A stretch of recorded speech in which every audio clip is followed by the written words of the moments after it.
Bueno, buenas noches hermanos, aquellos que no pude saludar antes. Eh, Como saben, vamos a tocar el capítulo 3 de Hebreos. Cuando uno estudia Hebreos se encuentra también con algunos aspectos que aparecen en la carta del apóstol Pablo en Gálatas, ¿no? En aquel tiempo había grupos judaizantes, era una de las luchas que Pablo tenía con estos grupos que, si bien habían creído en Cristo como su Salvador, pretendían incorporar aquellos nuevos creyentes gentiles, especialmente rituales propios del judaísmo, como también una condición más para formar parte del pueblo de Dios, la iglesia del Señor. No obstante, Hebreos, como hemos visto, es una carta que está dirigida a los israelitas o a los hebreos. Bueno, ellos en ese momento que fue escrita la carta no tenían país, pero sí se manejaban por su cultura, por su raza y por su idioma. Por eso la carta a los hebreos, dispersos y estaban en todo lugar, sobre todo en Jerusalén especialmente. Y ahí también mantenían algunas costumbres propias del judaísmo. No nos olvidemos que el judaísmo, hermanos, es una de las religiones, eh, están fundamentadas en la palabra de Dios, en el Pentateuco especialmente, y algunos otros escritos de ellos. No obstante, también recordemos siempre que el Señor les formó a ellos como un pueblo. Fue la promesa de Abraham de formar un pueblo también que fuera de bendición para todos los pueblos de la tierra. Ese segundo aspecto nunca lo entendieron los judíos. Por eso la iglesia toma ese desafío, toma ese mandato del Señor de comunicar el Evangelio. Por supuesto que sabemos que no vamos a entrar al detalle de la espera del Mesías, qué tipo de Mesías ellos esperaron aún en el tiempo del Señor Jesús, cuando hizo su entrada, decimos triunfal, pero en realidad no era solamente un triunfo espiritual que tenía el Señor al entrar en Jerusalén, porque era el rey montado en un pollino, ¿no es cierto? Sin embargo, la idea era esa, saber que venía a vencer a Satanás, a la muerte y el pecado.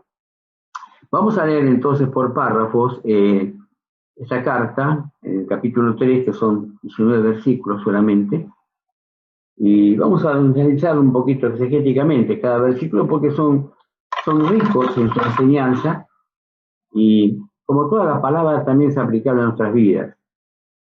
Aquí hay una narración de la antigüedad, de lo que sucedió con el pueblo de Israel, sobre todo en su peregrinar por el desierto. Pero hay una enseñanza, hay unos paralelos hermosos con la vida cristiana y una gran diferencia al final. Así que vamos ya a leer los primeros 6 versículos, luego vamos a sistematizar los 6 versículos en ciertos conceptos. Es así la palabra de Dios en Hebreos 3, versículo 1. Por tanto, hermanos santos, participantes del llamamiento celestial, considerad al apóstol y sumo sacerdote de vuestra profesión, Cristo Jesús, el cual es fiel al que se le constituyó, como también lo fue Moisés en toda la casa de Dios. Porque de tanto mayor gloria que Moisés es estimado digno cuanto tiene mayor honra que la casa el que la hizo. Porque toda la casa es hecha por alguno, pero el que hizo todas las cosas es Dios. Y Moisés, a la verdad, fue fiel en toda la casa de Dios, como siervo, pero para testimonio de los que se iba a decir. Pero Cristo como hijo sobre su casa, la cual casa somos nosotros, la iglesia, si retenemos firme hasta que el fin, la confianza y el gloriarnos de la esperanza. Vamos a ver a sintetizar un poquito lo que hemos visto, a fin de poder verlo representado en ciertos puntos, más que nada. Y por supuesto que hay un paralelo, como decíamos antes, entre esta ilustración del pasado del pueblo de Israel con respecto a los cristianos. En el Antiguo Testamento no tenemos una figura de la iglesia, según los estudiosos del tema. Ellos dicen que no hay ninguna figura de la iglesia propiamente dicha. Por eso también al pueblo de Israel se llamaba la congregación. Pero sí hay muchas figuras muy bien expresadas en cuanto a la vida del cristiano, al cristiano mismo. Y en este capítulo se habla del reposo de Dios. Ahora, una cosa que me impactó, ¿no es cierto? Y es lo que inunda todo el capítulo, es que justamente durante 40 años, hermanos, no sabemos la cantidad precisa del pueblo de Israel que salió de Egipto, pero fíjense que para ese tiempo quizás fue toda una generación de 40 años, quizás un poco más, que sus cuerpos quedaron en el desierto, no por una natural muerte de crecimiento de las edades, sino y tampoco por el cansancio de la forma en que llevaban a cabo la caminata, que era a pie, la mayoría en un desierto, que no era nada contemplativo con la salud de las personas. Sin embargo, la mayoría de ellos, los que no creyeron en la promesa del Señor, los que dudaron siempre, los que, a pesar de que el Señor les prodigaba permanentemente el alimento y el agua, que los sostenía, y cuidaba su ropa que no se desgastaba, ni sus sandalias que no necesitaban reparación.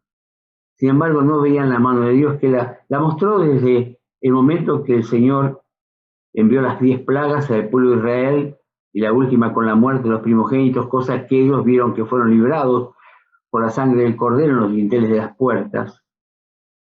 Y luego como aún los egipcios le dieron cosas y riquezas, y ellos siendo esclavos se llevaron riqueza del pueblo de Egipto, y alimentos para subsistir en el camino. Hay cosas que no necesitaron, Dios se le iba a proveer. Sin embargo, muchos de ellos dudaron de las promesas. ¿Y saben qué pasa, hermanos? Esto es lo que a mí me costó mucho personalmente. Muchas veces lo hemos dicho, hay muchas promesas en la palabra de Dios. Hay libros escritos sobre las promesas, simplemente citando el texto. Hay una gran colección de promesas en la palabra de Dios para toda circunstancia. Y en este tiempo que estamos viviendo de encierro tan particular, hemos empleado muchos textos que son promesas para enviar mensajes. Mismo nosotros vemos aquí en los grupos de la iglesia, cuando hay alguien enfermo, cuando alguien necesita sostén y apoyo, siempre estamos brindándoles pasajes bíblicos que a nosotros nos han hecho también mucho bien. Algunos hemos encontrado en la lectura diaria, otras veces leyendo algún libro. Y no hay duda que la mayoría son promesas. Y no son promesas humanas que pueden fallar, sino que son promesas de Dios para con nosotros. Y Dios no es hombre para que mienta. Tenemos que recordar esas expresiones tan repetidas en la palabra, pero a veces pensamos tan poco creídas, ¿no es cierto? En el capítulo 1, Cristo se muestra como superior a los profetas, lo hemos visto. En el capítulo 2, Cristo es superior a los ángeles. En este capítulo 3, Cristo, el Hijo, es superior a Moisés, el siervo.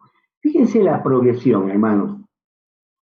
Fíjense que en el Antiguo Testamento, y aún también en el Nuevo, pero más en el Antiguo Testamento, los profetas eran perseguidos y eran muertos.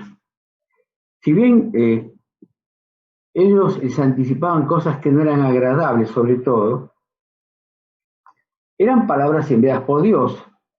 Además de estar ellos también respaldados por las señales o milagros que hacían, para que fueran reconocidos como profetas de Dios. Luego sabemos que en el mundo hay gente que no quiere acercarse a Dios, pero se acerca en un culto a los ángeles. Hoy existen todavía ese movimiento angelical, ¿no es cierto? Que tienen ángeles con sus nombres. Se habla del ángel de la guarda, cosa que la Biblia no señala esto, y que cada niño tiene un ángel. Por supuesto que es el Señor mismo quien cuida a los niños y son su bendición permanente y su cuidado permanente, porque de ellos, mientras tengan ellos conciencia, no tengan conciencia de pecados, es de ellos el reino de los cielos.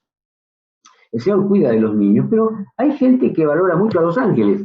Ahora, fíjense que nadie se pregunta de estas personas de dónde han surgido los ángeles y para qué existen los ángeles. Y en la palabra de Dios tenemos suficiente información respecto de ellos y sus antígonos, que son los demonios, ¿no es cierto?, ángeles caídos.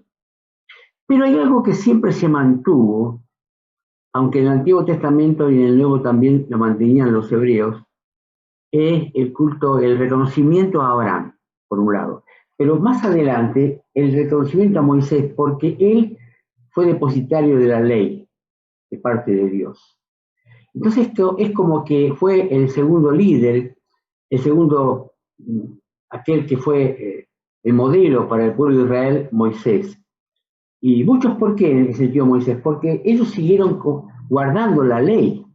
Para los judíos en aquella época del Señor Jesús, época apostólica, el guardar la ley, como hoy también, los judíos para ellos es guardar la ley, pero más que la ley también las costumbres, guardar las prácticas, guardar las tradiciones, como hace la mayoría de las religiones.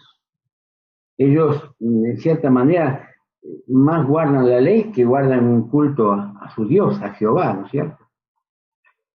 El versículo 1 y 2, hay que considerar, el escritor de Hebreos considera al Hijo. Dice, y en primer lugar, fíjense qué interesante, les dice a los depositarios de esta carta, hermanos santos. Les recuerda que han sido rescatados por la sangre de Cristo y son hermanos en Cristo Jesús, formando parte de la familia de Dios, y son santos porque han sido santificados por Dios y depositarios del Espíritu Santo. Y por primera vez se refiere a los lectores de esta carta como hermanos santos, partícipes del llamamiento celestial, que es precisamente el llamado a ser, por medio del arrepentimiento y la fe en Jesucristo, un hijo de Dios. Habían dejado de ser meramente judíos poseedores de la herencia terrenal. Ustedes saben que aún hoy ellos piensan todavía en una gran liberación del pueblo de Israel, de sus enemigos que le rodean hoy día.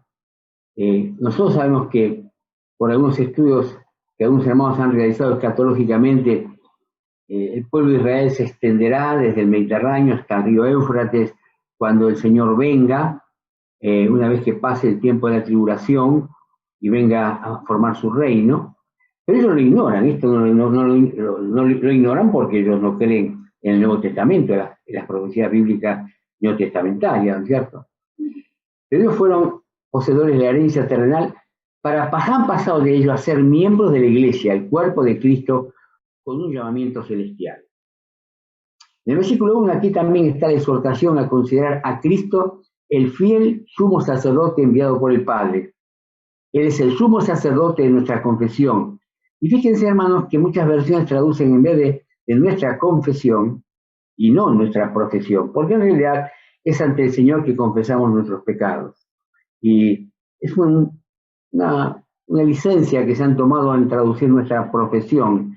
Quizás nuestra labor como hijos de Dios, nuestro trabajo como creyentes y cristianos, pero en realidad se debe traducir como confesión en Cristo Jesús. El versículo 2 dice, el cual es fiel al que constituyó, como también lo fue Moisés en toda la casa de Dios. Fíjense qué sabio es el escritor aquí, inspirado por Dios, en que no descarta el lugar que Moisés ocupó para Dios. Y ocupó en el pueblo de Israel y lo que fue también, cuando leemos Gálatas y leemos Romanos, lo que significó la ley, que fue como un ayo, fue aquella que nos condujo a Cristo, porque dice la palabra que aunque yo guardé toda la ley, pero fallara en uno solo de sus mandamientos, y no tan solo un mandamiento completo, a veces puede ser palabras sencillas, hay una expresión muy llamativa que es el un tilde de la ley, la expresión mínima de la escritura hebrea. Dice que al comparar a Cristo con Moisés se hace hincapié en este versículo, a la fidelidad con que los dos respondieron al llamamiento. Cristo fue fiel a Dios Padre, a quien lo constituyó. Ahí lo vemos en Mateo 26, 42. ¿Dónde es este pasaje? Cuando el Señor se somete en el huerto de Getsemaní a que la voluntad de Dios, el Padre, sea hecha. Él tiene otro sentimiento como humano, como Jesús, pero comprendió que había sido enviado por el Padre una misión superior e irrenunciable. Y como también lo fue Moisés en toda la casa de Dios. Está ahí muy claramente señalado en Números capítulo 2, verso 7. Del versículo 3 al versículo 6, el Hijo se muestra en contraste directamente, ahora sí claramente, con Moisés. A Cristo se lo estimó como merecedor de mayor honra y gloria que Moisés, si bien ambos fueron fieles al administrar la riqueza divina, la casa espiritual confiada a su cuidado.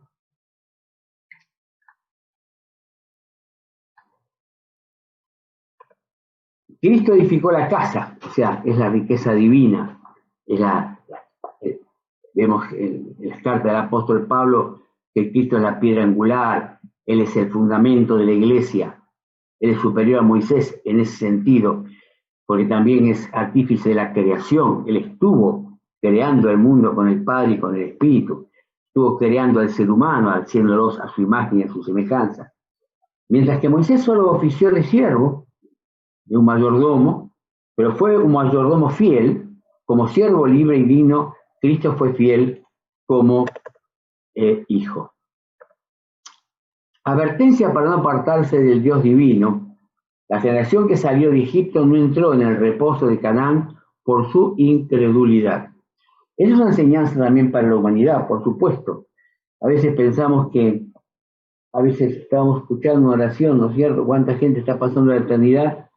Ya sea por esta enfermedad, esta pandemia, como también por cualquier otra enfermedad. Permanentemente miles de personas mueren por distintas enfermedades, desde niños a personas mayores, y vemos que la enfermedad, el mal y la muerte avecina a cualquier edad, pero no hay duda que la preocupación mayor del cristiano es que aquellos para los cuales él tiene cercanía y alcance puedan conocer el mensaje del Evangelio. Esa es nuestra particular y personal responsabilidad, hermano. Yo sé que la generación que salió de Egipto no entró en el reposo, era la figura de Canaán, por su incredulidad. Del versículo 7 al 10 lo vamos a leer. Dice la palabra de Dios, por lo cual, como dice el Espíritu Santo, si oyeres hoy su voz, no endurezcáis vuestros corazones, como en la provocación en el día de la tentación en el desierto. Fíjense qué gráfico, hermanos, es aquella expresión que encontramos allí. Donde me tentaron, dice el Señor, vuestros padres me probaron y vieron mis obras 40 años, a causa de lo cual me disgusté contra esa generación y dije, siempre andan vagando en su corazón y no han conocido mis caminos. Por tanto, juré en mi ira, no entrarán en mi reposo. Evidentemente, hermanos, es un pasaje muy fuerte, muy directo, ineludible. Y vemos que en el versículo 1 el escritor advierte a los hermanos santos. Dice, hoy es urgente el llamado e imperativo, como dice el Espíritu Santo. Comprende fe y obediencia a la palabra de Dios. Si oyeres hoy su voz. Es lo que hemos leído recién en el Salmo 95. Si oyereis hoy su voz, no endurezcáis vuestro corazón como en Meriba, como el día de Masab, en el desierto, donde me tentaron vuestros padres, me probaron y vieron mis obras. 40 años estuve disgustado con la nación. Qué paciencia la del Señor, hermano. Qué paciencia. Dije, pueblo, el que divaga de corazón inestable y no han conocido mis caminos, por tanto juré en mi furor que no entrarían en mi reposo. El versículo 8 nos habla que el peligro estriba en que un peligro meramente temporal, que es el endurecimiento del corazón, se transforma en insensibilidad y rebelión contra Dios. La segunda parte del versículo 8 habla de una ilustración de la actitud del pueblo de Dios en el desierto, como en la provocación en el día de la tentación en el desierto. El versículo 9 nos habla, dice que la advertencia implica tentar a Dios, rehusando creer en Él a pesar de sus milagrosas provisiones, manifestando incredulidad al exigir nuevos milagros. Y quiero, hermanos, que nos toca muy de cerca a los hijos de Dios, al comprender que hay muchos milagros que Dios ha realizado en nuestras vidas. Desde que el Señor preparó a alguien para que nos acercara el mensaje del Evangelio. Cada uno tenemos una experiencia diferente. Aún habiendo sido criados en hogares cristianos, fueron personas no pertenecientes a la familia que nos llevaron a Cristo, A veces han sido maestros de escuela militar, otras veces no tanto, otras veces fueron líderes de los campamentos, a veces algún libro, y tantas cosas que Dios utilizó de tal manera que nos cercó, de tal manera con su amor que aceptamos el mensaje del Evangelio. En el versículo 9 dice, me tentaron vuestros padres, me probaron, aún viendo mis obras. La advertencia implica tentar a Dios. Fíjense, hermanos, es una expresión un poco extraña, ¿no es cierto? A Dios no se le puede tentar. Es como, esta palabra significa más que nada desafiar a Dios. Como diciendo, bueno, Señor, si tú sacaste de Egipto con brazo poderoso, ¿por qué ahora no haces tal cosa? Muéstranos que sigues siendo poderoso. Muéstranos, Señor, que tienes aún poder para mitigar las circunstancias que nos rodean. Sin embargo, los 40 años en el desierto no fue un plan vial preparado por Dios. Justamente fueron esos 40 años de rondar por el desierto para que se avejentara y muriera toda una generación por haber desafiado y tentado a Dios, rehusando creer en Él a pesar de sus milagrosas provisiones, dice la palabra, manifestando incredulidad al exigir nuevos milagros. Tal pecado lleva al error de la deambulación, la ignorancia de los caminos de Dios. Es que creo que hemos pasado en los grupos de la iglesia. Esto es una estadística llevada a cabo en Estados Unidos, donde se llevan las estadísticas, no solamente el gobierno, sino también las iglesias llevan estadísticas, con respecto a la influencia de la palabra de Dios en la vida del cristiano, y sobre todo la frecuencia con que se lee, la frecuencia con que se lee. Hay cristianos que abren la Biblia solamente en la reunión, cuando van a la reunión, porque evidentemente es eso extraño, ¿no? Los que leen para nada la Biblia no son los que están permanentemente en las reuniones. Esto no es un juicio, simplemente es una observación que cualquier creyente, a un pastor, tiene que hacer. Sin embargo, a veces la única porción que se lee es la que el predicador señala como base de su mensaje. Y dice la palabra que la penalidad es la pérdida de aquel reposo divino que Dios le prometió. O sea, la promesa estaba. No es que el Señor retiró la promesa. Por eso muchos entraron al reposo, a la tierra de Canaán. No entraron aquellos que deambulaban, aquellos que dudaban, aquellos que no tenían confianza. En el Antiguo Testamento pocas veces se usa, o casi nada, la palabra fe. Se usa mucho la palabra confianza, que ese es el sinónimo de fe del Nuevo Testamento. En el versículo 11 hay varias versiones. Dice que provoca la ira de Dios, el furor de Dios.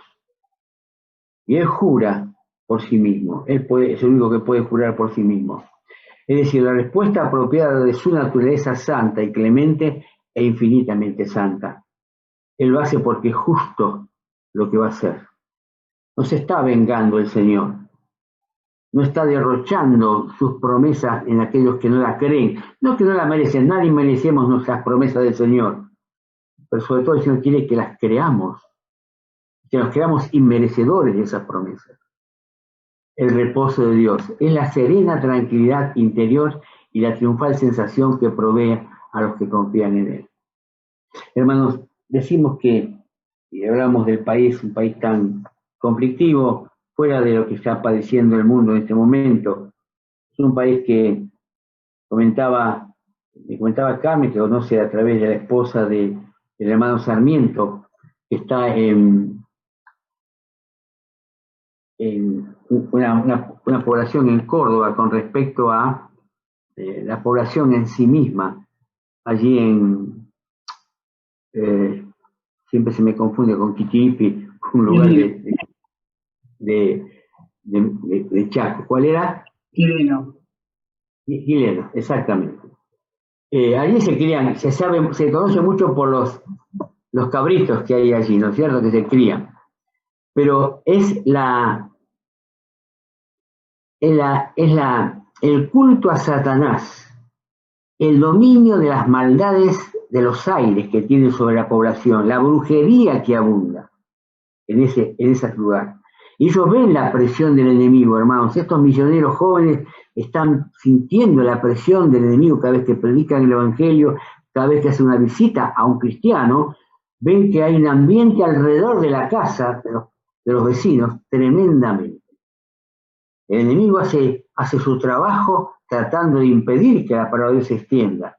Y hermanos, eso ocurre en todo el país. Ustedes van por la ruta y encuentran seguidas cada vez más altares al Gauchito Gil, ese diosito que la población tiene, sobre todo en el litoral. Alguien que fue un ladrón, alguien que no fue un Robin Hood, porque también Robin Hood tampoco existió. No es que robaba a los ricos para dar a los pobres. Él robaba a los ricos y él se consideraba pobre, por eso lo guardaba a él. Sin embargo, el enemigo responde a veces a esos cultos. Y a veces piensa, aquí está el poder, aquí está la respuesta. Es que Satanás también se disfraza como ángel de luz. Satanás tiene poder para enfermar y también tiene poder para retirar la enfermedad. Recordemos el caso de Job. El reposo es la recompensa por creer en Dios y ejemplificada por la entrada de Israel a Canaán. Del versículo 12 al 16 dice la palabra: mirad, hermanos, que no haya en ninguno de vosotros corazón malo de incredulidad para apartarse del Dios vivo. Malo de incredulidad. Antes exhortaos los unos a los otros cada día, entre tanto que se dice hoy, para que ninguno de vosotros se endurezca por el engaño del pecado, porque somos hechos participantes de Cristo, con tal que te retengamos firmes hasta el fin nuestra confianza del principio. Entre tanto que se dice, si oyereis hoy su voz, no endurezcáis vuestros corazones como en la provocación. ¿Quiénes fueron los que, habiendo oído, le provocaron? ¿No fueron todos los que salieron de Egipto por mano de Moisés? Tan traicionero es el pecado a la insensibilidad del corazón, tornándolo desobediente a Dios y a su palabra. El versículo 3 dice que se hace necesaria una urgente y permanente exhortación, en tanto que haya oportunidad de hacerlo, al mundo y a la casa de Dios. Los destinatarios eran genuinos creyentes de esta carta, hermanos, tal como surge la afirmación que habíamos visto al principio: participantes de Cristo, hermanos santos.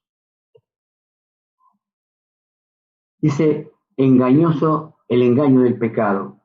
Pero tenían que retener hasta el fin en la eficacia y finalidad del sacerdocio de Cristo, no retornando al ritualismo judaico, como decíamos antes, esa costumbre que tenían los cristianos venidos del judaísmo. De hacerlo así habrían endurecido sus corazones como en la provocación. Fíjese la comparación que el Señor en su memoria infinita tiene, después de miles de años, con respecto a lo que era el comportamiento de los cristianos vinientes del judaísmo en el siglo I a lo que fueron aquellos que salieron de Egipto. Es decir, la rebelión de Israel durante los 40 años en el desierto. A veces pienso, hermanos, Dios podía haber eliminado, humanamente hablando, ¿no es cierto? Somos rápidos nosotros en dar soluciones, poner la justicia, nuestra justicia en la mano, pretender poner nuestra justicia en la mano de Dios. Pero Dios, qué paciencia que tuvo. Aparte de Dios, un ser amoroso, es un Dios paciente.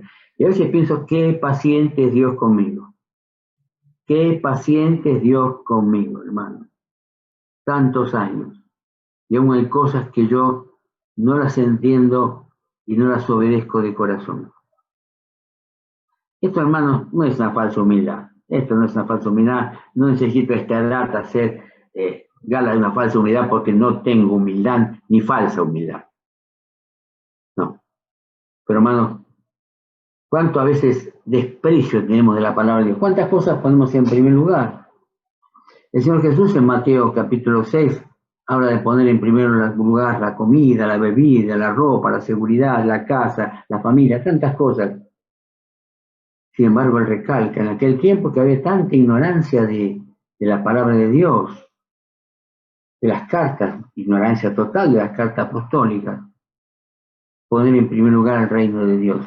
Ese reino de Dios significaba la promesa, era la promesa de Cristo. y no volver, hermanos, a nuestras costumbres. De hacerlo sí habrían endurecido su corazón, dice, como la provocación. Dios lo tomó como una provocación, no simplemente como una falta de fe, no simplemente como un encogerse de hombros, sino que lo encaraban a Dios, le reclamaban a Dios. A veces hemos escuchado, yo he visto al principio de estos movimientos carismáticos, yo había visto a veces a predicadores por la televisión, no era por internet, por la televisión, reclamarle a Dios sus promesas. La total ignorancia. Primeramente, a veces uno duda de qué lugar ocupan en el reino esas personas, ¿no? Si ocupan en un lugar. Y qué ignorancia de la palabra de Dios reclamar al Señor una promesa, cuando hay muchas promesas que no hace falta hacer nada para recibirlas, ya son una realidad en nuestra vida. Solo tenemos que extender nuestros brazos y tomarla. Dice el versículo 17, y como quienes estuvo él disgustado 40 años, ¿no fue con los que pecaron, cuyos cuerpos cayeron en el desierto? Y a quienes juró que entrarían en el reposo, sino aquellos que desobedecieron. Porque hubo un grupo que no desobedeció. Acá sí hay gran diferencia el Señor. Y vemos que no pudieron entrar a causa de la incredulidad. Pecaron, manifestaron incredulidad. Y el resultado fue la provocación. Hermanos, qué tremendo, si uno lo analiza y lo hace propio este pasaje, ¿no? Cada vez que no creemos una promesa, que dudamos una promesa de la palabra, ¿no estaremos provocando a Dios? Pensando, quizás inconscientemente, esta promesa es poco, yo necesito más que esto. Yo necesito más que eso. ¿Qué es lo que pedía el pueblo de Israel? Además de lo que Dios mostró, querían más milagros. ¿Va a saber qué? ¿Y saben qué pasa, hermanos? Fíjense que a veces uno no puede evitar de hacer comparaciones presentes, ¿no? Todo un pueblo que por 40 años no trabajó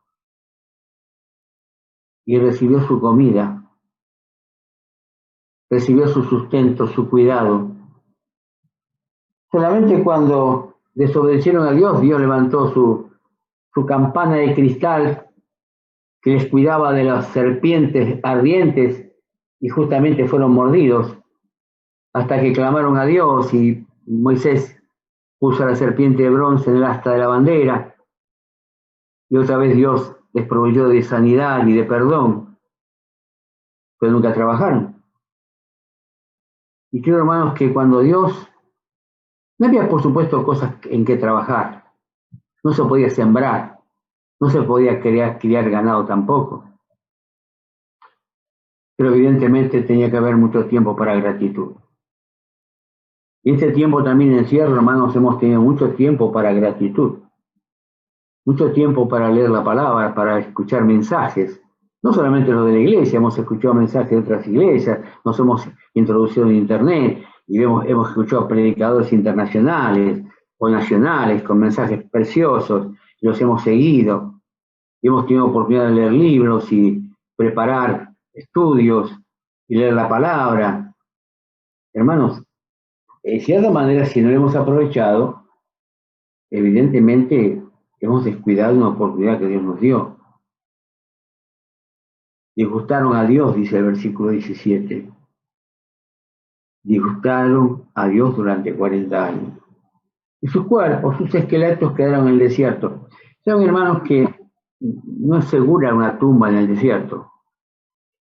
Justamente los vientos cambian las dunas, se entierran los cuerpos muertos. Por supuesto están calcinados por la arena caliente. Pero qué tendal de muertos, ¿no es cierto? Y ellos mismos, dando vueltas y vueltas por el desierto, habrán vuelto por tantos caminos que antes habían recorrido también. Y vieron los cuerpos de aquellos que cayeron. Pero perdieron el respeto a Dios debido a su incredulidad. ¿Cuál es el secreto de la vida cristiana, hermanos? Es obedecer. Dice el Señor que cuando le obedecemos es que mostramos que le amamos. Es la única forma de amar a Dios. A veces yo no entendía esto, ¿eh? ¿Cómo puedo amar a Dios? Yo pensaba que era un esfuerzo humano, ponerlo allí presente en algo, tenerlo permanentemente en pensamiento. Y por supuesto no íbamos a hacer una imagen de él, pero simplemente es en obedecerle. Obedeciéndole estamos demostrando que le amamos al Señor. La redención está tipificada por el rozamiento de la sangre en la Pascua y el cruce del Mar Rojo. Tuvo que consumarse en reposo, ilustrado esto por la conquista y asentamiento en la tierra de Canaán. Pero se perdió este aspecto de la salvación debido a la incredulidad. El castigo resultante fue la muerte física. Los cuerpos cayeron en el desierto, lo dice la misma palabra. Y la redención del cristiano, esta es una advertencia contra la incredulidad, o sea, la falta de fe en las promesas de Dios. El no confiar puede quitarle al cristiano el gozo de la salvación, no la salvación. Ellos no llegaron al reposo, nosotros ya tenemos asegurado el reposo, pero nos quita el gozo de la salvación. Y este tema del gozo, hermano, lo vemos reflejado en Filipenses. Así hemos visto alguna vez, así es motivo de gozo, que el apóstol Pablo en circunstancias ya imposibles de poder hacer otra cosa que escribir y gozarse en el Señor, sin embargo nos enseña que hay muchos motivos para gozarnos en la vida cristiana, a pesar de las circunstancias. Un cristiano aún puede llegar a sufrir en el desierto, pero nunca perder el reposo. El gozo de la fe. Creamos las promesas de la palabra de Dios y gocemos el andar la vida al camino al reposo. Que Dios nos bendiga, hermanos, y que tengamos presente este capítulo tan claro, ¿no es cierto? No tiene mucho para profundizar porque está todo a flor de la superficie, para tomarlo y aplicarlo en nuestras vidas y ser agradecidos al Señor por la bendición de ser sus hijos y tener el reposo eterno asegurado. Que el Señor nos bendiga.